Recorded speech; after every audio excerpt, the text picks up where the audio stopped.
Lockdown लागणार नाही हे केंद्र सरकारने जाहीर केलेलं आहे।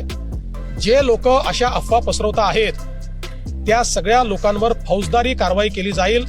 मी स्पष्टपणे सांगतो, अशा पद्धतीच्या खोटी माहिती फेसबुक किंवा एक्स किंवा कुठल्याही सोशल मीडिया प्लॅटफॉर्मवर टाकणं किंवा अशा प्रकारच्या खोट्या पोस्ट या व्हॉट्सअपच्या माध्यमातून पुढे पाठवणं, तुम्ही फॉरवर्ड तरी केली तरी तो गुन्हा ठरेल आणि अशा गुन्ह्यातल्या प्रत्येकावर फौजदारी कारवाई होऊ शकते। त्यामुळे मी सर्वांना या ठिकाणी स्पष्टपणे सांगतोय की खोट्या अफवा पसरवू नका, नाहीतर फौजदारी कारवाईला सामोरं जावं लागेल। लॉकडाऊन लागणार नाही हे केंद्र सरकारने जाहीर केलेलं आहे। जे लोक अशा अफवा पसरवत आहेत त्या सगळ्या लोकांवर फौजदारी कारवाई केली जाईल।